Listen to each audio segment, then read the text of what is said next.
Welcome back, gentlemen. Today we're going to analyze a video by Dad Says America, Why Young Men Are Checking Out of Work, Dating, and Life. Let's see.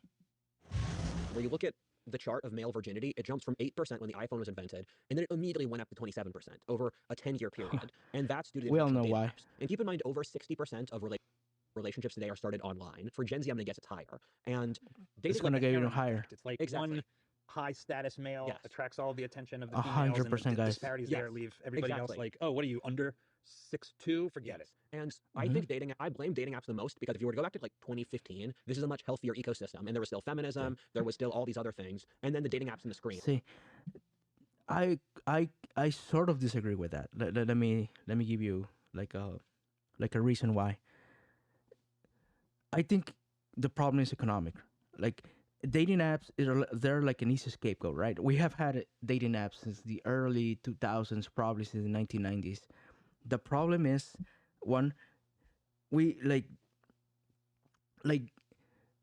I've said before, like women need like a basic, very basic safety net in order to invest in a guy, right? And if the economics are so screwed up that most average guys, they can't even live on their own, they can't rent a place, like a decent place in a single salary. They have to have multiple roommates, they have to live with their parents. Once you take that foundation, then women, they become very nihilistic or very vain, or even more vain than they usually are, and then they start going for like these super top 1% guys. And social media makes it easier. I'm not saying that it isn't, but if you take out the foundation of the relationship of bringing safety to a young woman from a young guy, then the whole foundation of building families, of attraction, of I guess even love, like you could say, is if you take that foundation, then everything gets screwed up, and there's no way for guys to even meet the bare minimum. Then girls are it's just like a psychological development. They're just going to fluctuate to the guys that have or seem to have everything, and then those guys, they just are like mega hedonists, right? They don't want to settle down with a woman, they just want to pump and dump. And then you have like 90% of guys that can't even freaking get them out of in a date. Like, I think the whole problem, in my opinion, it's 100% economics. And when people give dating advice, the most common dating advice is go to group events, go to community stuff. But if you look at what the average Zoomer does, the average Zoomer spends 8 hours a day on screens. I think even independent from work. And so what that means is no one's going outside. Yes. And so if no one's going outside, that creates an issue. Because they can't afford it. They can't afford it. It's the problem of crazy. Even from a parenting young kids perspective, if you want to send your kids outside, yeah, and no one's outside's super boring. Yeah. And so pretty quickly you're like, well, I put you in the backyard and you're there kicking dust around, and after 30 minutes, I kind of... Go to Eastern Europe, go to Latin America. Like, people there, sorry. People there have phones, they have their internet, they have the same things. They don't have the same problems because usually, like, if a guy lives, like, let's say you're a young guy in like Latin America, like if you live with your parents, like, it's very normal in a society, right? Usually, like Latin communities, Catholic communities, some places in Eastern Europe, like there's like we have like nuclear families, right? When we have like a man, wife, children, and that's the nuclear family, and everyone is separate. In other places like Mexico, like Latin America, some places in Asia, and even fewer in Eastern Europe, like the family structure is very different, right? We have like a household, and you have parents, grandparents, you have brothers, sisters, and basically it's like a huge family unit. And then if you're a young guy, you basically just bring your girl, your future wife, into that family unit, and eventually you guys together build wealth, or save money, have a good time, help with children, help with chores, contribute with money, with bills. It's just like a different way of looking at the world. And the problem is that because of the nuclear family, which worked in the 1950s because the world economy was pretty much gone because of the war, there's this delusion by the boomers that should be the way it should be, the nuclear family, which is important. I'm not saying that it's not, but if you take that foundation of what this whole freaking American society was built in that a man has to provide for children and family by their own, and now they can't, then how the hell are women supposed to settle down with some guy that has no backing, has no family unit, has no backup, parents, home, or money, or anything? Like, this whole system is insane. Kind of understand you don't want to stay outside because no one's outside. Outside's a parking lot. And because people say, I mean, it also annoys me people say, Rudyard, you should touch grass. And like, I've hiked the Appalachian Trail. I've lived in 7 countries. I've traveled around the country. I've done a lot of cool stuff. Going outside is what got me to believe this stuff because I talked to people outside and they were not satisfied. And outside, I was on the Tom Bilyeu podcast and I was in West Hollywood and I thought, I'm going to run a test. I'm going to walk around for an hour. And if there's a homeless guy in this wealthiest, if I'm basically I'm going to sightsee the homeless in West Hollywood, one of the wealthiest neighborhoods in the world. And there was this homeless guy doing PTSD shakes and screaming, I want to hurt someone. And I thought, there's no reason for this. This neighborhood's very wealthy. You could choose not to have this guy here, but it's a sign that's outside. And Go outside. Oh no, I might have fentanyl needles thrown at me from a. I grew up in California. I live in California. My family's in California. I have some places I have a property in Mexico, but I live in California.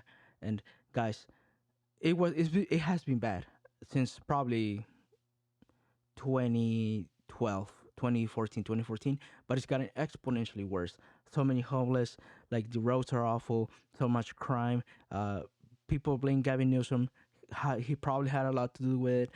It's just people went insane. The homeless people have incentives to come to California because of some freaking laws that some mayor lady passed. Like, it's bad in California.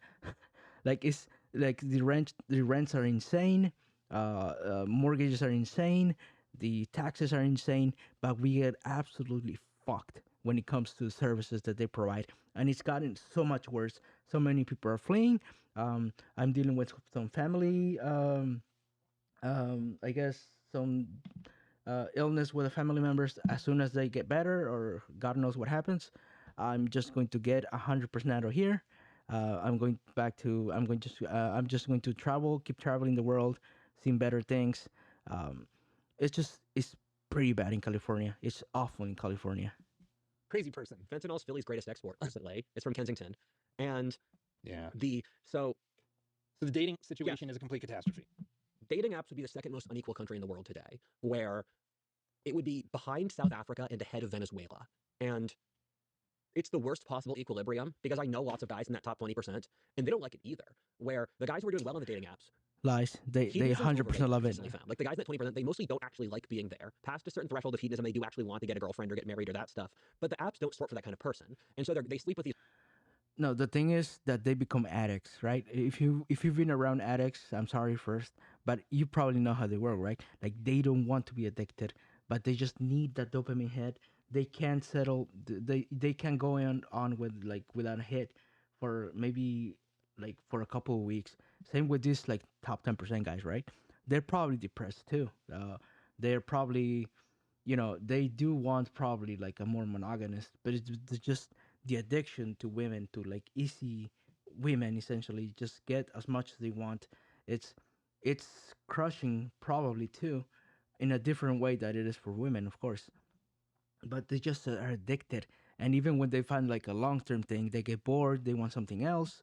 It's just it we have created a society for both men and women of crackheads, right? Women are addicted to vanity, to Instagram likes, to freaking watching TikTok brain rot. We have this. We have guys who are like addicted to corn, who are addicted to gaming, and then we have these high tier guys who are addicted to puntang, if you know what I mean. It's We have a society of crackheads, and it's all because of consumerism, of this mindless consumerism, and making people seem like just just products instead of like actual people. No one looks at people anymore. At least here in the U.S., it's a lot different in other places in the world. It's depressing to be a young man, a young woman here in the U.S. These women as a way to get around not actually having a better alternative. And I think society treats men as more cynical and more basically animalistic than men are. I think most men are actually very kind. I think most men have the natural paternal instinct in them. Well, one of the things to speak to that, when my son was born, and I've talked about this on the show because in some ways Yeah. it is the animating force. I was working at Spike TV. My wife, Lisa, we got engaged and the pregnancy happened right around that time. And so we were relatively young. Like, Yeah. I'm under 50. My son is going to be 20. Would have been normal. Now I don't know anybody that's got Yeah. kids that old at my age. It was so exciting to become a dad. Yeah. It has been the thing that has anchored my reality. I don't care about my political opinions. I don't ultimately care whether my work succeeds or fails. All of that's gravy because of my family and because of especially my son. And but the narrative, like, it's like there was a revolution for men that just didn't get acknowledged. Like, my wife and I, and this is true of all of my peers. Yeah. We aren't like 1950s men. Like, we were changing the diapers and getting up and wearing the backpack on the front thing, that Baby Bjorn or whatever the hell that thing was called. Yeah. We were doing all that stuff, and yet the public cultural narrative is still like bumbling Al Bundy that doesn't carry his weight. Yeah. And like, I did this whole ad campaign at Spike TV called True Dads, and it was like, hey, one of the ads was like, we know you, Supermom, the work Yes. the kids, but what about you, Dad? Where's Yes. your super title? Yes. And it's like we just literally never. It's so true, guys. It's so corrosive. Like, they're programming women to view dads as like these bumbling losers. It's just off. And people think, oh, there are these nefarious reasons that they want women to have less children. It's simple. Advertising. Like, women are so easily swayed with advertising that they have to freaking, I guess, what's the word? They have to play on their ego. They have to like piece their ego. Oh, you're a great boss girl. You are amazing. You're a great mom. Your husband is a bumbling fucking idiot. Like, they are just doing it to program them, to make them feel like they are like actually the people who matter. And then they sell them some freaking cream. They sell them some freaking useless, I don't know, like boots, whatever the fuck they want to sell them. Like, it's bad. They are just doing it for money. And there are studies, you probably know this already if you watch this channel. Women are so much agreeable than men. They just get swayed so much, I guess, easier by the society, and the only reason they're doing it is to extract more money out of them. Never got one. It was like, Yeah. it was like, do better, guys. Do better. It's like, we've been doing better. What are you talking? Who are you talking to? That's a good point, because it brings up the point I was going to make. There's no incentive to cooperate inside the system. So you're talking about why someone would show up to work and not do a good job. And I can completely understand that, because that was me in school. And if I had a job, I don't think I'd work hard at a job if I had a normal job now. I would be completely disaffected. And I work hard in my current job because I have a sense of investment in it. And also, it's my work. I'm responsible for it. I can do it how I want. I have agency. If you don't give men agency, men aren't going to work. You've actually talked about this in some of your videos, that actually there's a political, you identify a 100%. You need political to, correlation between as a man, you people who need to have like know that you're jobs making an that impact. give them a fair amount of agency and autonomy. Like, Yes. their choices matter for the nature of their work. Yes. And those that don't talk about that. Yeah, men need respect. And if you don't give men respect, men will either kill you or leave, or turn into slaves. So 3 choices if you don't give a man So respect. true. And So true. I've said before that one of the biggest right-left correlations, and this comes from the Unabomber, is the low agency versus high agency. Because the Unabomber said that the left is a resentful reaction against the machine of modernity. Modernity transforms people into cogs, and the school system's a great example of that. I'm sure your audience would know about that, where the school system, you don't remember anything in school. The thing that school really teaches you, sit down for hours, wake up early, do tasks you hate, and shut up. Yep. So that's the skill school really teaches. It was Prussian cannon fodder machine. Exactly. Transplanted with an extra layer of, that might be good for my factory workers as well, but that wasn't, Yeah, exactly. And so the reason that the bureaucratic industrial civilization panders to women so much is twofold. The first is women don't fight back when you push them too hard. The second is that These claims are really, this is just they're going to obvious. go over great. This is obvious. I don't know what's All right, let's see if he gets it right. controversial. See, you've met my wife. My wife has more masculine force than you or I, or maybe the two of us combined. So why have women never launched a revolt in history? Why is it always the men who grab? I get the general thing, but I can't not. I'm sorry. Maybe I have a little bit of a ooh. to me, Okay, but second thing. God, they're scared to say it aloud. One of the biggest podcasts probably for like older guys, and they're scared to say what they want to say. It's the boomers, the Gen Xers. They're screwed. Like, there's no way talking to them. They're afraid. They're cowards. As women control 85% of consumer spending, Yes, and that's so true. if you're 100%, just what I just said. It's all about spending.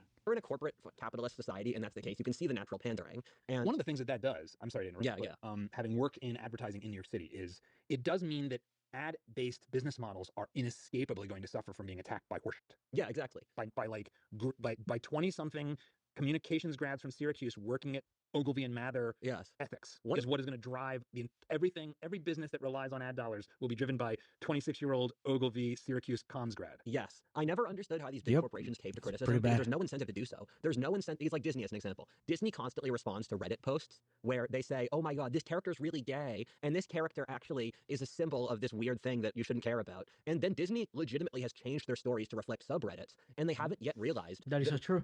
I worked in advertising for a while, and basically they do try, since they're targeting women, they hire other women to basically, I guess, create the ads, the strategy for targeting them, and of course they are super woke. That's probably one of the main reasons that companies and advertising as a whole has become so woke. It's because it's like a feedback loop. Like someone's noticed that women spend way more money if they make them feel a certain way, playing with their ego. So they started brainwashing women, and now it worked. So they're hiring more women to even get into their head even I guess even easier. And now it's like this whole freaking feedback loop of just playing with men, like brainwashing women. Girl boss, you freaking super mom. It's like a like I don't see a way out. Like I don't think this is going to change anytime soon. Reddit is a human swamp. Because responding to these are one of the things Eric Weinstein said is he said you have to differentiate criticism that exists to tear you down versus to help you. Because in the jungle that is human nature, certain animals are scavengers, and most critics today are scavengers. They want to pull you down, and you have to avoid the scavengers. But the point I was trying to convey is that the reason I would be disaffected in a normal job is several. The first is that modern society is so anal and it's so obsessive that I would just get checked out past a certain point because I would hate it. Where let's say I work at a job at I work at Best Buy and I and they say just the level of hyper specific control over the people involved means that if you're a young man, you're going to grow resentful of it. Where if you look at, I'm going to use Taylorism as an example. Taylorism is a theory of modern management that you should treat workers as robots. And if I remember the school system, which is a great example of this, when I was in fourth grade, the teachers called my parents in because I was drawing swords. When I was in fifth grade, my friends and I were playing board games, and we were arguing over a rule set. And the teacher said if we didn't clean up the argument immediately, they'd make us stop playing the game. And this is just guys arguing over a rule. When I was in fourth grade with the sword, Jesus Christ, that's pretty bad. I had similar, like I have had similar experiences. Just these female teachers, they don't understand that guys need to, you know, not necessarily fight it out, but they need to know how to disagree with one another. And it's if if imagine a child that doesn't have a parent at the home, right? It's a single mom. They go to a full like a community, like school, full of female teachers, and they don't know how to contend with other guys, how to disagree with other guys, how to like push the limit of what you can say and tell another person, and then you turn out these freaking soy boys, college students who are like throwing bricks at people, and they get knocked out by people like what was Gavin McKenna's group, the Proud Boys. They just get whooped by them because they have no idea what it is to actually contend with another guy without getting like too freaking violent. sword thing, they told my parents, we're doing this because we're afraid you might be a school shooter. And the thing is, My teachers at CNR, we had these copybooks that we called the Wars. Yes. That involved every character we could draw, murdering each other with chainsaws and being put on conveyor belts and dropped Exactly. into acid. It was Exactly. Like, oh yeah, what's this? What did you draw here? Jesus. Oh, it's Mickey Mouse gutting Donald Duck. Exactly, yes. And And my mom thought this. I was upset by this, and I later found out my dad was like, no, he's a boy. This is what boys do. yes. 100%. That's why magnify you that needed across that the in a entire house. life. And you 100%. look at the modern corporation where So a bunch of finger waving. yes, where if you express agency in most low-level jobs, they actively punish you for any agency. Let's say I work at a warehouse and I put my AirPods in to listen to history books. That's very important to me. It has no effect on them because I'm still going to get the job done. They'll say I can't listen to the AirPods because it doesn't fit a corporate policy. If you like this clip, you should check out the full video. All right, gentlemen. Thank you again for your time. Please subscribe. If you have any questions, send me a DM on Instagram or my email down below. Free guides, free resources, and the links below. And thank you for your time.